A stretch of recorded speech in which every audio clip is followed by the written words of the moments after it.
Hello दोस्तों। तो कैसे हो आप सब? आशा करता हूं सब अच्छे होंगे। जिन लोगों ने चैनल को अभी तक सब्सक्राइब नहीं किया वो जरूर कर लें, क्योंकि हमारे जैसी कहानियां शायद ही कोई और आपको सुना पाएगा। अगर आप लोगों को ये कहानी टेक्स्ट में चाहिए तो मुझे मैसेज कर देना, मैं पर्सनली आपको भेज दूंगा। तो चलो दोस्तों, अपने हेडफोन लगा लो और घर के किसी ऐसे कोने में बैठ जाओ जहां सबसे ज्यादा शांति हो, क्योंकि अब आप डर को महसूस करने वाले हैं। तो चलिए चलते हैं आज की कहानी की ओर। शिमला की वादियों में एक छोटी सी जगह है, ब्रोक। साल था 2013 का जून का महीना, और मैं पहली बार शिमला घूमने गया था। भीड़ भाड़ से दूर सुकून चाहिए था। सो एक लोकल ने बोला, बरोक चले जाओ साहब, वहां भीड़ नहीं है, शांति है, और मौसम तो पूछो मत। मैं अकेले ही निकल पड़ा। शाम के करीब 4 बजे मैं बरोक स्टेशन पहुंचा और वहीं एक पुरानी टनल दिखा। टनल नंबर था 33। अब मैं कहानी शुरू करने जा रहा हूं, बस ध्यान से सुनते जाइए। टनल के बाहर एक बोर्ड टंगा था, सावधान, सूर्यास्त के बाद इस रास्ते पर न जाएं। मैं हंस पड़ा, सोचा डराने के लिए लिखा होगा। लेकिन वहां चाय बेचने वाली एक बुजुर्ग औरत बोली, बाबूजी, वो टनल दिन में भी ठीक नहीं, रात को तो बिल्कुल अकेले मत जाना। मैंने पूछा, क्यों अम्मा, क्या हुआ है यहां? उसने एक लंबी सांस ली और धीमे से बोली, कभी अंग्रेज इंजीनियर ब्रोक साहब का ये इलाका था। टनल के अंदर खुद को गोली मार ली थी उन्होंने। उसकी आंखों में डर साफ झलक रहा था। मैंने चाय पी और तय किया, आज रात में उसी टनल के सामने बैठूंगा। सूरज ढलते ही माहौल बदलने लगा। ठंडी हवा, बिल्कुल सन्नाटा, और मैं अकेला उस टनल के सामने बैठा था। करीब 9 बजे का वक्त होगा। तभी टनल के अंदर से किसी के चलने की धप धप आवाज आई।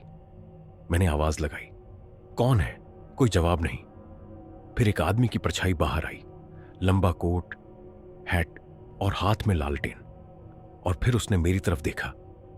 उसके चेहरे पर कोई डर नहीं, पर उसकी आंखों में एक खालीपन था, जैसे उसमें जिंदगी बची ही ना हो। वो धीरे धीरे मेरे पास आया और बोला, मैं बरोग हूं, तुम यहां क्यों आए हो? मेरा पूरा शरीर ठंडा पड़ गया। मैं कांपते हुए बोला, माफ करना, मैं बस घूमने आया था। अब थोड़ा रुकिए और सोचिए, अगर कोई आदमी 100 साल पहले मर चुका हो और आज आपकी आंखों में आंखें डालकर आपसे बात कर रहा हो, तो आप क्या करेंगे? मैं वहां से भाग नहीं पा रहा था, जैसे जड़ हो गया था। वो आदमी बोला, मुझे माफ कर देना, मैं बस देखना चाहता था कोई अब भी मुझे याद करता है या नहीं। और अगले ही पल वो परछाई हवा में ऐसे गायब हो गई जैसे कभी थी ही नहीं। अब आप लोग पक्का ये सोच रहे होंगे मैं झूठ बोल रहा हूं, तो फिर सुनिए। अगले दिन सुबह मैंने स्टेशन मास्टर से पूछा, क्या यहां कोई बरोग नाम का आदमी भी रहता था? उसने मेरी तरफ देखा, मुस्कुराया और कहा, अपने भी देख लिया ना उसे, सब देखते हैं जो अकेले रुकता है टनल के पास। यह सुनते ही मेरे पैरों तले जमीन खिसक गई। मैं चुपचाप कुर्सी से उठा और वहीं पास पड़े बेंच पर जाकर बैठ गया। थोड़ी देर तो जैसे मैं कुछ बोल ही नहीं पाया, जैसे कुछ अंदर ही अंदर टूट गया था। स्टेशन मास्टर वहीं खड़ा था, फिर बोला, डरिए मत बाबूजी, वो किसी को नुकसान नहीं पहुंचाता, बस उसे तन्हाई पसंद नहीं। मैंने कांपती आवाज में पूछा, ये सब कब से हो रहा है? वो बोला, सालों हो गए, अंग्रेजों के जमाने से। टनल नंबर 33 तो उसी बरोक साहब के नाम पर है जिन्होंने इसे बनवाया था। फिर उसने नीचे झुककर लकड़ी की एक पुरानी पेटी खोली और एक फोटो निकाली। फोटो में वही चेहरा था, वही कोट, वही लालटेन और वही डरावनी आंखें जो कल रात मुझे घूर रही थीं। ये वही है। मेरे मुंह से बस यही निकला। स्टेशन मास्टर बोला, हां, यही है कर्नल ब्रोक। कहते हैं इंजीनियरिंग की गलती से उसे ब्रिटिश सरकार ने जलील किया और उसने खुद को इसी टनल के अंदर गोली मार ली। लेकिन उसका इंतजार आज भी पूरा नहीं हुआ। अब जरा रुकिए और सोचिए। कोई आत्मा जो बस चाहती हो कि कोई उसकी बात समझे, कोई माने कि वो गलत नहीं थी। क्या वो हर गुजरते मुसाफिर से यही उम्मीद नहीं करेगी कि कोई उसकी बात सुने?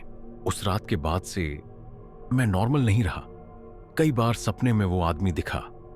मैंने कुछ गलत नहीं किया था, मुझे बस समझने वाला कोई चाहिए था। और हर बार मेरी नींद डर के मारे खुल जाती थी, पसीने से तरबतर, कांपता हुआ, जैसे किसी ने गला दबा के छोड़ दिया हो। सांस अटक जाती थी।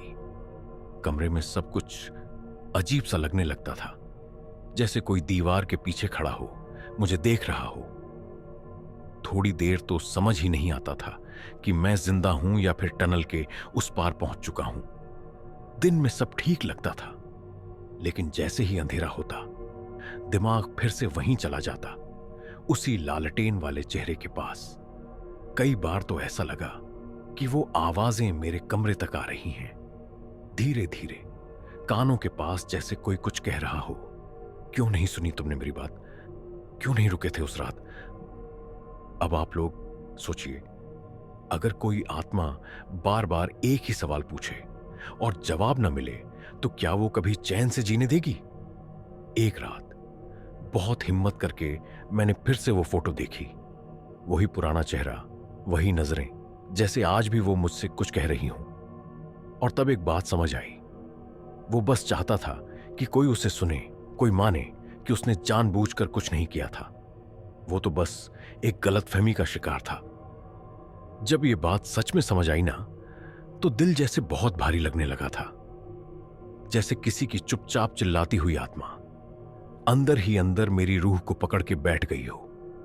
रात को नींद आना बंद हो गई थी। लाइट बंद करते ही लगता जैसे कमरे में कोई और है।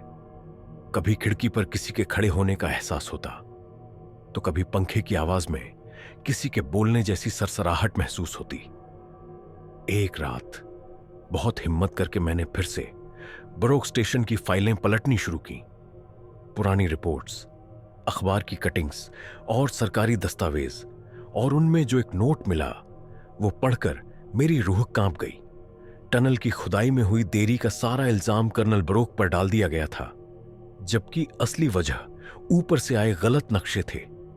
यानी उस आदमी को बिना वजह बदनाम किया गया, और उसने शर्मिंदगी में वहीं टनल के अंदर गोली मार ली थी खुद को। मैंने ठान लिया, मैं दोबारा जाऊंगा उस टनल में, लेकिन इस बार अकेला नहीं। इस बार मैं उस रूह की बात सुनूंगा, और कोशिश करूंगा कि दुनिया भी सुने कि वो बेकसूर था। यह सोचकर मैं फिर गया उस टनल की तरफ, लेकिन इस बार मैं अकेले नहीं था। मैं अपने एक दोस्त को साथ ले गया था, रघु। रघु बोला, पागल हो गया है क्या? तू फिर से वहीं जाएगा जहां पहले ही तेरा दिमाग घूम गया था? अगर उसकी रूह अब तक चुपचाप सब सह रही है ना, तो हमें उसकी बात सुननी ही पड़ेगी भाई। हम रात के ठीक 12 बजे पहुंचे टनल नंबर 33 के पास। पूरा इलाका सुनसान पड़ा था। सिर्फ हमारे कदमों की आवाज और दूर कहीं किसी उल्लू की आवाज। रघु ने टॉर्च जलाई। मैंने हाथ में वो पुराना नक्शा पकड़ रखा था जिसमें कर्नल बरोक की सच्चाई छपी थी। जैसे ही हम टनल के बीच पहुंचे, हवा का बहाव एकदम से बदल गया। हवा एकदम ठंडी थी, लेकिन ऐसी थी जैसे किसी ने जोर से सीने पे हाथ रख दिया हो। रघु थम गया, बोला, भाई तूने कुछ सुना? मैंने गर्दन घुमाई, और वहीं दीवार के पास वही परछाई दिखी, धुंधली सफेद कुर्ते में, सिर झुका हुआ। फिर एक धीमी सी आवाज आई, अब तो कोई सुनेगा, अब तो कोई मानेगा कि मैं गलत नहीं था। रघु की टॉर्च गिर गई और वो वहां से भागने लगा, लेकिन मैंने उसका हाथ पकड़ लिया। नहीं रघु, यही मौका है, इसे यहीं छोड़ना गुनाह होगा। मैंने धीरे से नक्शा और फाइल्स जमीन पर रख दी और कहा, देखो साहब, हम आपकी बात समझ गए हैं। अब यह दुनिया भी जान लेगी कि आपकी कोई गलती नहीं थी। एक झटका सा लगा हवा में, जैसे किसी ने भारी सांस ली हो, और फिर सब शांत हो गया। रघु की आंखों में आंसू थे, मेरी पीठ पसीने से भीगी थी। लेकिन उस दिन के बाद टनल नंबर 33 के पास किसी को भी वो परछाई दोबारा नहीं दिखाई दी। सब कुछ जैसे शांत हो गया था। लेकिन मेरी जिंदगी में तूफान आना बाकी था। कुछ हफ्ते बाद मैं काम से शिमला से लौट रहा था। रात का वक्त था और गाड़ी एक जंगल के रास्ते से निकल रही थी। अचानक रास्ते में एक औरत दिखाई दी, सफेद साड़ी में। मैंने ब्रेक मारा, लेकिन कोई सामने नहीं था। गाड़ी का इंजन बंद हो गया और हवा में एक अजीब सी सीलन फैल गई, जैसे कोई मेरे बहुत पास खड़ा हो और धीरे धीरे सांस ले रहा हो, पर कोई दिख नहीं रहा था। मैं जैसे तैसे गाड़ी से निकला और मोबाइल उठाया, पर नेटवर्क गायब। और तभी पीछे से किसी ने मेरे कंधे पर हाथ रखा।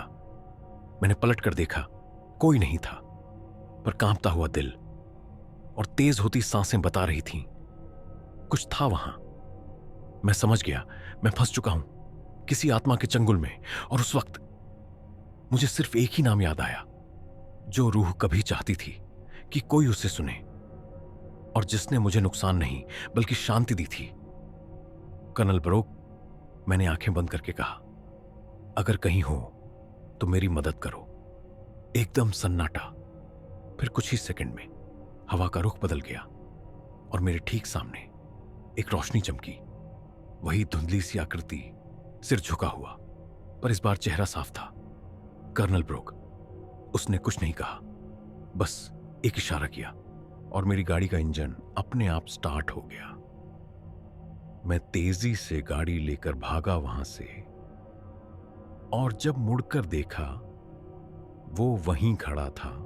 कर्नल ब्रोक, सफेद कोट, झुकी आंखें, पर उसके पीछे कुछ था। धीरे धीरे एक परछाई उभरी, लंबे बाल, चेहरा नहीं दिख रहा था, पर उसका कद, उसकी चाल देखकर मुझे समझ आ गया था ये वही औरत थी जिसको मैंने कुछ मिनट पहले सड़क किनारे देखा था। मैंने गाड़ी रोक दी, क्योंकि जो देखा उस पर यकीन करना मुश्किल था। उस औरत ने कर्नल ब्रोक की तरफ हाथ बढ़ाया, और जैसे ही उसका हाथ कर्नल की पीठ को छूता है, कर्नल की रूह कांपने लगती है, जैसे कोई ताकत उसे जकड़ रही हो। नहीं, मेरे मुंह से खुद ब खुद निकला, वो रूह जो खुद बेकसूर थी अब किसी और की कैद में जा रही थी। कुछ तो था उस औरत में, कोई अधूरा बदला, कोई अधूरी चिट्ठी। शायद उसे भी कोई इंसाफ चाहिए था, लेकिन तरीका गलत था। वो अब दूसरी आत्माओं को अपनी कैद में ले रही थी। कर्नल ब्रोक मेरी तरफ देखा, आंखों में एक ही बात थी, अब तू सुनेगा मेरी नहीं, उसकी कहानी। बस भाई, अब कहानी मेरी नहीं रही। अब मैं फिर से वहीं खड़ा हूं, टनल नंबर 33 के बाहर। इस बार कर्नल नहीं है वहां, उसकी जगह वो औरत है जो चाहती है मैं सुनूं उसकी बात। मैं बिल्कुल सन्न खड़ा था, जैसे वक्त वहीं थम गया हो। ना हवा चल रही थी, ना कोई आवाज, बस वो खड़ी थी।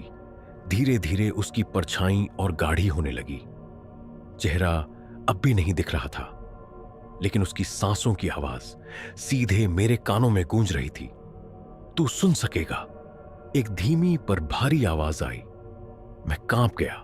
मैं पीछे जाना चाहता था, लेकिन मेरे पैर किसी चीज ने पकड़ लिए थे, क्योंकि एक बार जो कर्नल की रूह ने कहा था, हर आत्मा बुरी नहीं होती, कुछ बस सुने जाने लायक होती हैं। मैं सुनूंगा, मैंने धीरे से कहा। फिर जैसे उस औरत की रूह को सुकून सा मिला हो, उसका चेहरा अब थोड़ा सा दिखने लगा। गालों पर चमड़ी जैसे झुलसी हुई हो, जैसे किसी ने जलती लकड़ी से दबा दिया हो। मुझे किसी ने मारा नहीं था, मैंने खुद को खत्म नहीं किया था। मुझे झूठे इल्जाम में फंसाया गया। मैं कुछ कह नहीं पाया, बस सुनता रहा। यह जमीन मेरी थी, मेरे बाप दादा की थी, लेकिन एक दिन सब छीन लिया गया। कागज के कुछ टुकड़े मारे गए थे मुंह पे। बोले, सरकार ने ले ली है यह जमीन। मैं चीखी, चिल्लाई, मिन्नतें की, पर किसी ने कुछ नहीं सुना। और फिर मेरी इज्जत भी छीन ली गई। जमीन क्या ले गए, मेरी सांस तक छीन ली। अब मेरी रूह भी कांप रही थी, क्योंकि ये सब बातें इतिहास की किताबों में कभी दर्ज नहीं की गई थीं, लेकिन जमीन ने सब कुछ महसूस किया था। और अब मैं दो रूहों के बीच था, एक जिसने सच्चाई पाई और एक जो अब भी इंसाफ की तलाश में थी। वो औरत अब भी सामने खड़ी थी। अब मुझे उससे डर नहीं लग रहा था, जैसे वो जान चुकी हो कि मैं भागूंगा नहीं, उसकी मदद करूंगा। उसकी आंखें मुझसे कुछ कह रही थीं, ना लफ्ज ना आवाज, बस एक एहसास कि अब जो सुनेगा वो सीधा रूह तक उतरेगा। जो मैंने खोया उसका हिसाब अब तक किसी ने नहीं दिया। मेरी रूह यहीं भटकती है, इस टनल की मिट्टी में, इस पहाड़ की दरारों में। मैंने अपनी सांस रोक ली, क्योंकि अगला लफ्ज सुनने से पहले दिल की धड़कनें भारी हो गई थीं। बरोक की बात तुझ तक पहुंच गई, अब मेरी भी सुनेगा ना? मैं भी कोई गुनहगार नहीं थी। थोड़ी देर तक सब शांत हो गया, जैसे पूरा पहाड़ रुक गया हो। फिर मैंने हिम्मत जुटाकर पूछा, कह दो जो सालों से तुम्हारे सीने में दबा पड़ा है, मैं सुनूंगा। उसके होंठ हिले, लेकिन आवाज नहीं निकली। सिर्फ हवा में एक झटका सा लगा, और फिर मेरे कान में किसी ने बहुत पास आकर कहा, चलो मेरे साथ, वहीं जहां सब शुरू हुआ था। उसने जैसे ही ये कहा, हवा का रुख बदल गया। टनल के अंदर अचानक से सन्नाटा खत्म हुआ। एक अजीब सी गूंज उठी, जैसे कोई बहुत पुराना दर्द किसी ने फिर से छेड़ दिया हो। मैं कुछ बोलता इससे पहले ही उसने मेरा हाथ पकड़ लिया। ना उसमें नरमी थी, ना अपनापन। हथेली एकदम बर्फ जैसी ठंडी हो गई, लेकिन ऐसा बोझ लिए जैसे किसी ने सदियों का दुख मेरे ही हाथ में थमा दिया हो। एक झटका सा लगा अंदर तक, जैसे किसी ने सीधा रूह को छू लिया हो। अंधेरे में वो मुझे अंदर खींचे ले जा रही थी। टनल का वो हिस्सा जहां आम लोग जाना तो दूर, कोई उसके बारे में सोचता भी नहीं था। हर कदम पर दीवारों से एक आवाज आती थी, हर मोड़ पर कुछ अजीब सा महसूस होता था। फिर हम पहुंचे एक ऐसी जगह जहां की ईंटें अब भी आधी अधूरी थीं, और जमीन पर कुछ खरोंचें बहुत सालों पहले की। उसने वहीं खड़े खड़े कहा, यहीं खड़ी थी मैं, यहीं से चीखी थी पहली बार, पर किसी ने नहीं सुना। जब उन्होंने जमीन छीनी और मेरी इज्जत भी, मैं खामोश खड़ा था और मेरी सांसें तेज चल रही थीं। सीना जैसे किसी ने भींच लिया हो। जुबान हलक में अटक गई थी, कुछ पूछने की हिम्मत नहीं बची थी।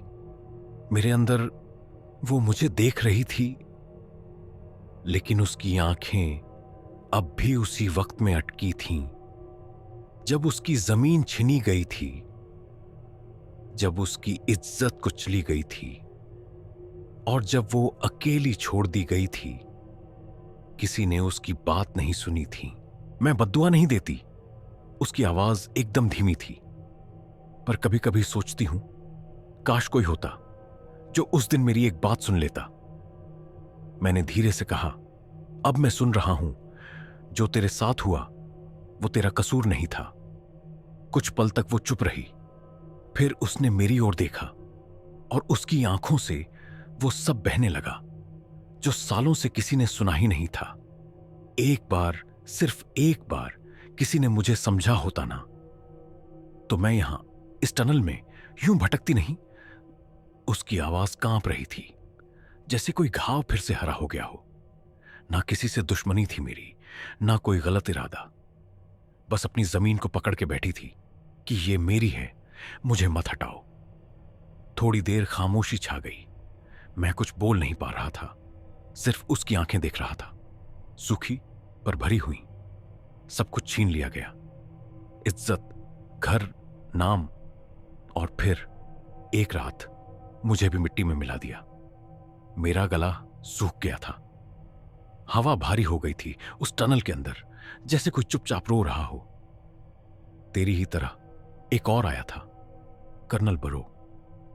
उसने मेरी चीख सुनी थी, पर जब तक वो मेरी बात समझता, उसे भी निगल लिया इस जगह ने। उसकी आवाज टूट रही थी, जैसे किसी ने बरसों बाद दिल की बात कही हो। कर्नल बरो सीधा सच्चा आदमी था, पर उसने भी वक्त पर मेरी बात नहीं मानी। जब समझ आया तब बहुत देर हो चुकी थी। मैंने उसकी आंखों में देखा, वो नफरत नहीं, बस एक इंतजार था।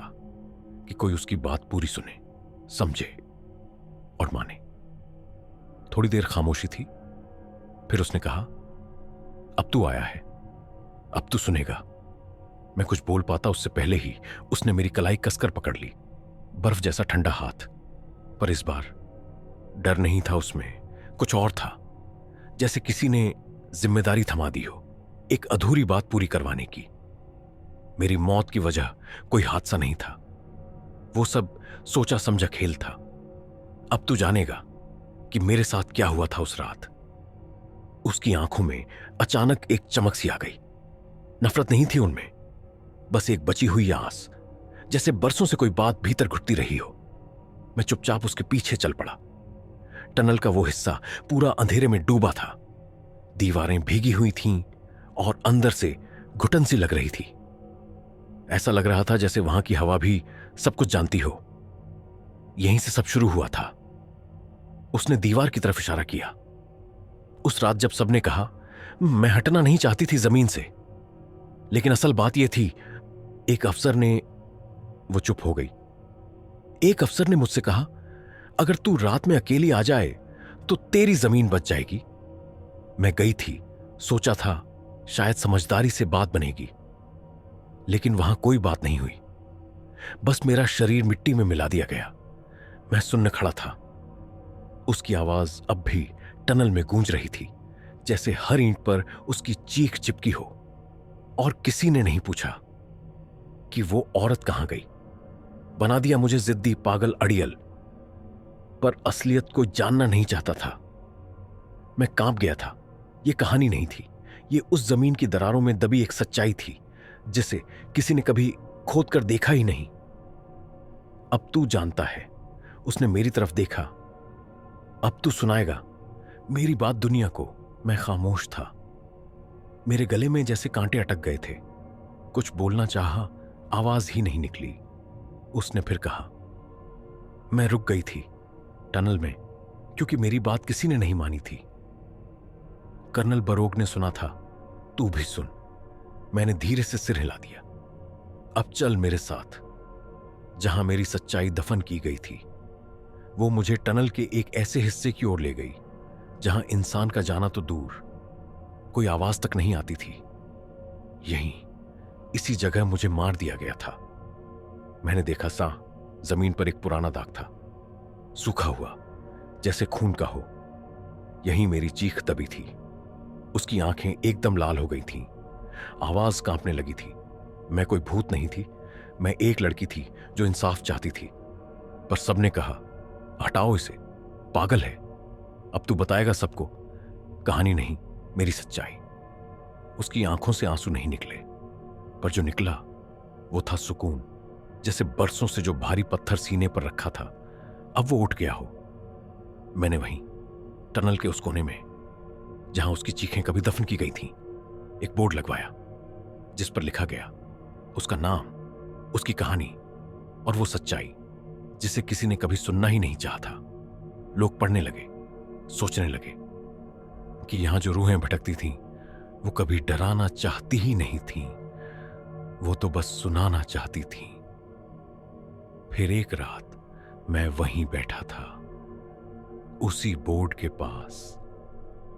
ट्रेन की सीटी दूर से सुनाई दी और एक हल्की सी हवा टनल के भीतर से आई।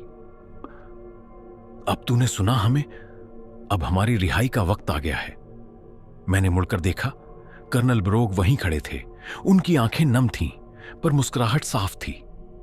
बगल में वही औरत थी।